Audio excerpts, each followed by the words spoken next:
What's going on? Welcome back to the channel. So today I want to talk to you about Lucid. I want to go over a couple of things, one of which is, given the recent price action, when I will be buying next and why. Secondly, what was just announced after hours Friday about the steel tariffs increasing. I want to go over if that will affect Lucid or not. So I want to go over all the things that you need to know, but first make sure to hit that thumbs up.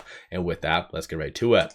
So starting off with the steel topic, in case you do not know, Trump announced this after hours Friday, saying that he's going to be bringing the steel tariffs to 50% from 25%. So that might impact the market a little bit going into next week, but nonetheless, the main question is, will this affect Lucid?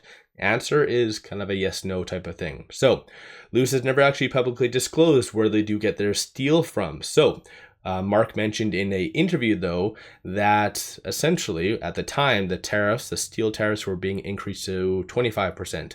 Mark mentioned that Lucid will not be affected by that. So it is fair to assume, if you kind of read between the lines, that Lucid did get all their supply agreements locally sourced in the States. So the answer is, directly, should this affect Lucid? No.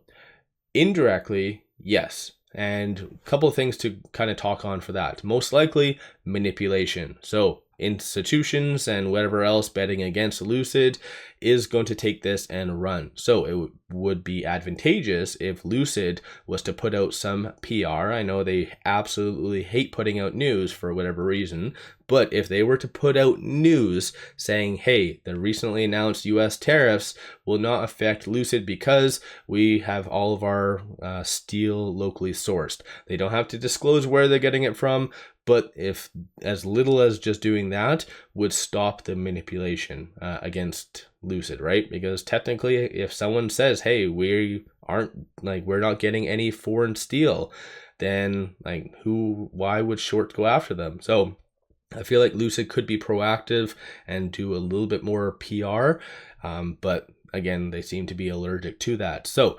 indirectly, I think there will be a certain level of manipulation that does happen against Lucid because of this.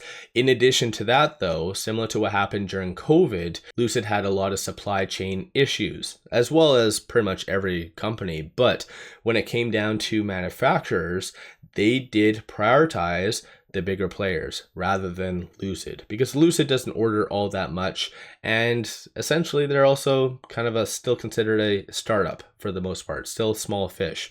So no different than this.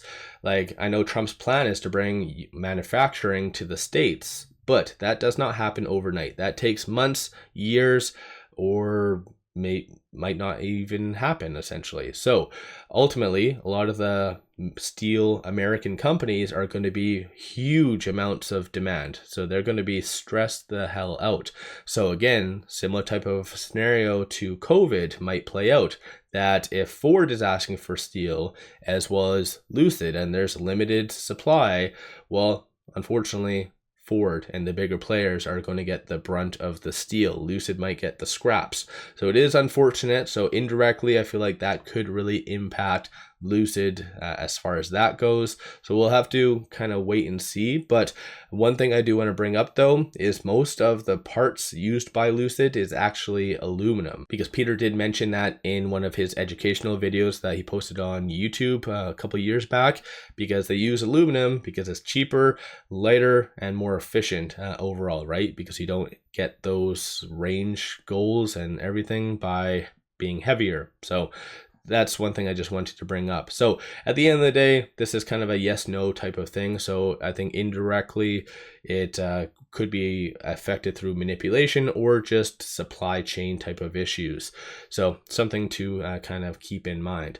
As well, one thing to also bring up, Trump could very much just tomorrow bring this down to 10%, 0, or potentially increase it to 100. Anything Trump does state is kind of like, is this real? Is this actually going to stick? So I feel like that's going to be also something to keep in mind, is that even though the market's somewhat going to be digesting this, they might also be at the same time assuming that they might drop it down to 30%. So that seems to be Trump's thing, no matter what. So this is my answer to what I believe if Lucid will be affected by this or not. Like I said, Lucid's never really publicly disclosed that.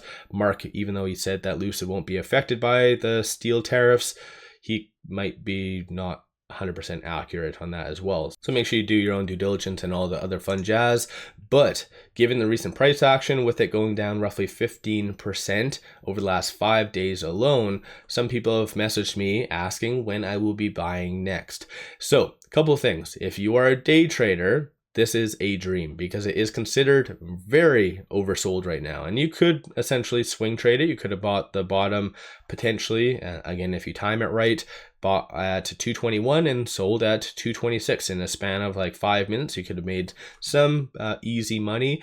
But if you have a long-term mentality like myself, you're not in any rush. And at the same time, if you're one of those individuals that keep saying like buy the dip, to play devil's advocate, there's been a lot of dips with Lucid. So it's either you have very, very deep pockets, or you need to be a little bit more kind of stringent on when you are going to be buying Lucid. So in my opinion, I will be buying at roughly around that $1.80 range, $1.80 to $1.90, only because I do feel Lucid is ramping up, not to the same regard that I would really like, but I feel at anything sub $2 is a pretty good steal, bigger picture. Yes, it could go down, and most likely they will be needing another issuance, probably tail end of Q3, if not early Q4, as I've mentioned in the past. So that could impact Lucid and potentially bring it down to that $1.80 range if this manipulation doesn't subside. But that's where I'll be a buyer, around that $1.80 to $1.90 range. That way I'll be able to kind of average down and all this stuff. But as soon as it does get below that $2 range, you're going to have a lot of people starting to talk about reverse stock splits, because any stock on the NASDAQ trading below $1 for 30 days technically does and will be needing it to do a reverse stock split. So I think as soon as Lucid does break below $2 and people start to see a $1 blah blah blah and change, then people will start to again correlate the two about a reverse stock split and that. So things could get very interesting very fast, and yeah, we'll have to wait and see how things play out. I think Lucid is still improving on a quarter by quarter basis, but they really need to get their act in gear. But as far as me being a buyer, I'll be buying roughly around that, like I said, $1.80 to $1.90 range. So let me know your thoughts on that. When are you buying? Have you been buying this whole time? Do you believe that this over the last couple of days has been straight up manipulation, or do you think that this is bigger players acting on some unknown public information? Like, what's your general thoughts on all that? Don't forget to hit that thumbs up and subscribe. I always greatly appreciate that. Hopefully everyone's having a kick-ass weekend. And with all that, also pop over to my Patreon. I give buy signals on stocks, options, crypto, many of which have been absolutely on point. So definitely worthwhile to pop over there and take a look. With all that said, appreciate all of you watching.